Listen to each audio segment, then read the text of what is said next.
राज्यर 14 सहर 5 जिल्लाକୁ yellow warning बाहरକୁ ଯାଉଥିଲେ ସତର୍କ। ତାତିକୁ ନଜରରେ ରଖୁ ଆପଣଙ୍କ ଜିଲ୍ଲା ପାଇଁ ୟେଲୋ ୱାର୍ନିଂ ଜାରି। ବାହାରକୁ ଯିବାର ପ୍ଲାନ କରୁଥିଲେ ସତର୍କ।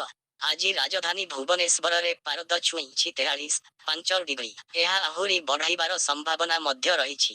ଆସନ୍ତା 48 ଘଣ୍ଟା ପାଇଁ ରାଜ୍ୟର ଅର୍ଦ୍ଧାଧିକ ସହରରେ ତାପମାତ୍ରା ସ୍ୱାଭାବିକ ଠାରୁ 2ରୁ 3 ଡିଗ୍ରୀ ଏବଂ କିଛି ସ୍ଥାନରେ 5 ଡିଗ୍ରୀ ପର୍ଯ୍ୟନ୍ତ ବୃଦ୍ଧି ହେବାର ସମ୍ଭାବନା ଅଛି। ତାକୁ ନଜରରେ ରଖ 6 ତାରିଖରେ ରାଜ୍ୟର 14 ସହର ଜାରି କରିଛି ଆଞ୍ଚଳିକ ପାଣିପାଗ ବିଜ୍ଞାନ କେନ୍ଦ୍ର।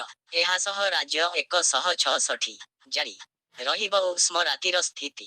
ଗରମ ସହ ଅନେକ ସ୍ଥାନରେ 50ରୁ 70% ନେଇ ଉଷ୍ମ ଓ ଆର୍ଦ୍ର ସ୍ଥିତି 2 ଦିନ ଲାଗି ରହିବ ବୋଲି ପୂର୍ବାନୁମାନ କରିଛି ପାଣିପାଗ କେନ୍ଦ୍ର।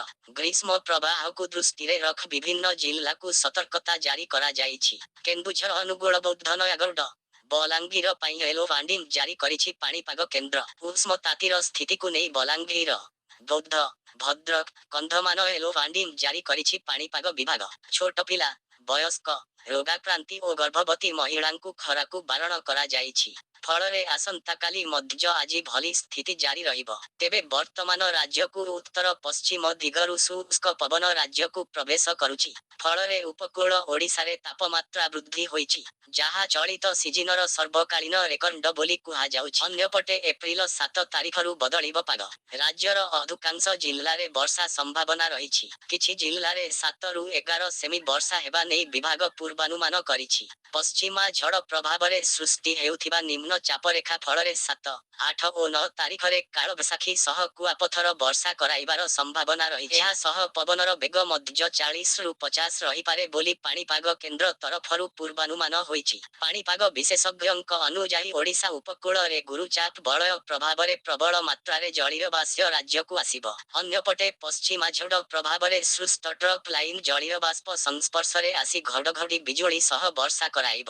7 ଏବଂ 8 ତାରିଖରେ ବର୍ଷାର ତୀବ୍ରତା ଅଧିକ ରହିବ। ଉତ୍ତର ଉପକୂଳ ଓଡ଼ିଶା ଅଧିକ ପ୍ରଭାବିତ ହେବ।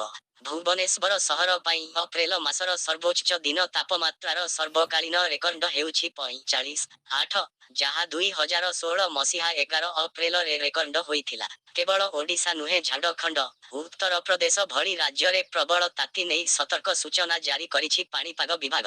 ଦିନ 12ରୁ 3 ପର୍ଯ୍ୟନ୍ତ ଘରୁ ବାହାରକୁ ବାହାରିବାକୁ ମନା କରାଯାଇଛି। ଆବଶ୍ୟକ ସ୍ଥଳେ ଯାତ୍ରା ସମୟରେ ସାଥରେ ପାଣି ବୋତଲ ଓ ଛତା ଓ ଟୋପି, ଜୋତା ନେବା ପାଇଁ କୁହାଯାଇଛି। ଚାହା କି କଫି ଭଳି ଗରମ ପାନୀୟ ପିଇବାକୁ ବାରଣ କରାଯାଇଛି।